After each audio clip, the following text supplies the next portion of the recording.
சிவனவர் திட்டம் பித்திருதோஷ நிவர்த்தியாகும். முன்னோர்கள் சாபம் நீங்கும். பித்திருதோஷ நிவர்த்தியாகும்.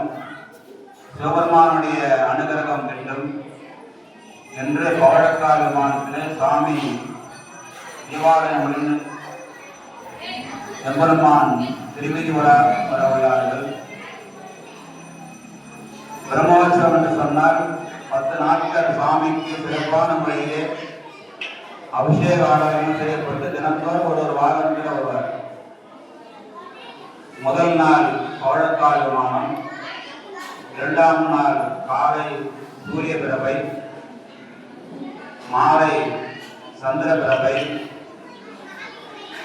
3ஆம் நாள் அதிகார நிந்தி, இரவு கற்பக விருட்சம் காமதேனு, 4ஆம் நாள் நாகவாகனம், அம்பிகை சிம்மவாகனம்,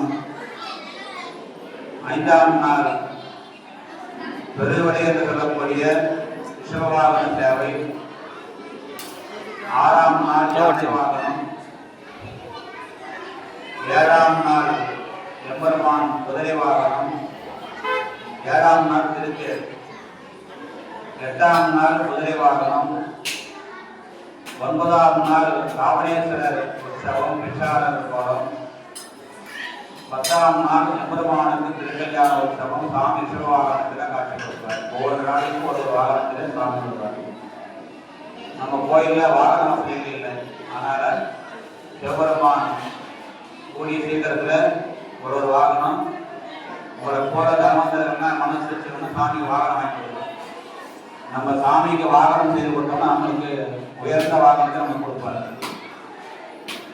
அதனால எம்பெருமான் நடத்தி கொள்வார்கள். ஆலயத்துக்கு வந்தோம்னா யாரும் பேசக்கூடாது. எந்த நேரமும் வர வர வர வரன்னு வீட்டில் தான் பேசுறோம்னா கோயிலில் வந்தாலும் பேசுறோம். ஆலயத்தில் பேசுறோம்னா அந்த பிள்ளைகளை என் வாயால் சொல்றது. இறைவனுடைய நாமத்தை சொல்வதற்காக நம்ம இறைவன் வாய்ப்பட்டிருக்கிறோம். நம்ம என்ன பண்றோம்? வாய்க்கு உரிய சாப்பிட்டு இறைவனுடைய புகழை பாடணும்னா நமக்கு வாய் மணக்கும்.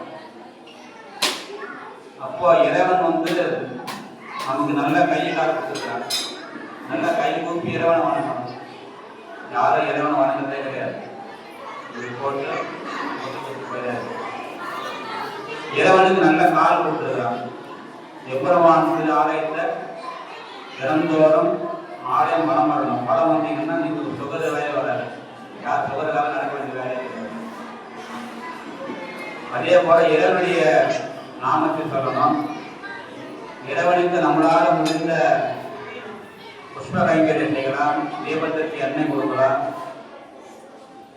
சாமி கோயிலுக்கு தொண்டு செய்யலாம். நம்மளால முடிந்த ஒரு தொண்டு. சிவாலயம் தான் முக்கியம். எந்த ஒரு ஆலயம் இருந்தாலும் எல்லா கோயிலுக்கும் நம்ம போகலாம். பெருமாள் கோயிலுக்கு போகலாம், மாரியம்மன் கோயிலுக்கு போகலாம், காளியம்மன் கோயிலுக்கு போகலாம்.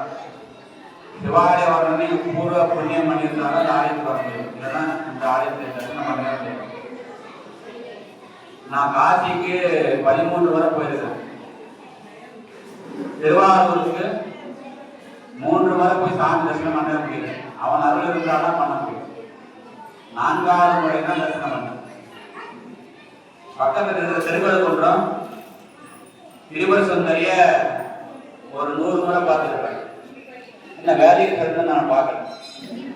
ஒரு முறை போன கோயில் நடந்தாங்க. அவர் அறுபது தரிசனம் நம்ம என்ன பண்ண முடியாது. நான் எத்தனை முறை அந்த ஊருக்கு போனாலும் சாமி பார்க்க முடியாது. நம்ம ஆலயத்தில் இருக்கின்ற அரவணத்து நாயகம் பார்த்தனை மாரீஸ்வரர் பெருமான் மிகவும் சக்தி வாய்ந்தவர். அனுபவிச்சவங்க தெரியும். நம்ம என்ன கேட்டாலும் தந்து தடை இல்லாமல் வாரி வழங்கக்கூடிய வள்ளல் எம்பெருமான் மாரீஸ்வரர். மாரி என்றால் பொழியக்கூடியவர், கனத்தை பொழியக்கூடியவர். அரவணத்து நாயகன்னா கேட்டதெல்லாம் கொடுக்கக்கூடியவர். நல்ல அருமையான திருநாமம். நம்ம என்ன கேட்டாலும் உடனே தங்கு தடை இல்லாமல் கொடுப்பாங்க. சிவாலயத்திற்கு தினந்தோறும் வரணும். சிவாலய வழிபாடு பண்ணணும். இங்க பாத்தீங்கன்னா படம் இருக்குது. படம் மாறி பார்க்காதீங்க.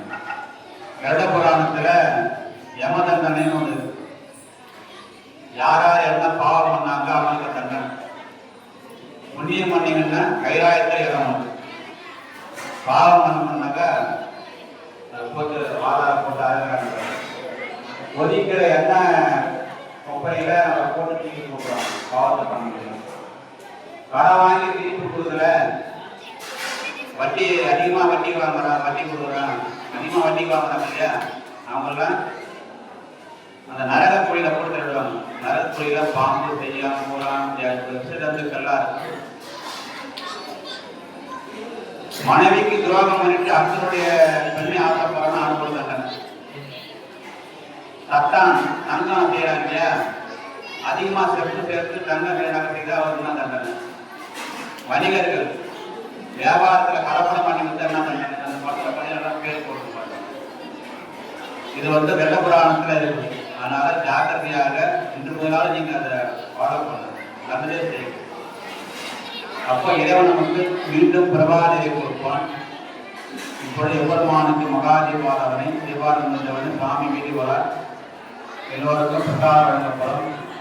தினந்தோறும் மாலை 6 மணியிலும் வருகிறது. சரியாக ஒரு 8 மணி அளவில் மகாதீபாராதனை வரும். முடிஞ்சவங்க சங்கல்பம் பண்ணுறது வந்து பெரிய பாக்கியம். எல்லாருக்கும் கிடைக்காது. எல்லாருக்கும் மாலை போட்டோக்காக சங்கம் பண்ண மாட்டாங்க. புண்ணியம் பண்ணியிருந்தால்தான் இந்த தம்பல் சமையல பண்ணீங்கன்னா உங்களுக்கு தோஷங்கள் நிவர்த்தியாகும். எந்த ஒரு தோஷமாக இருந்தாலும் நிவர்த்தியாகும். சில பேருக்கு அதுதான் கல்யாணம் பண்ண முடியல, வீட்டில் பசங்க பண்ணி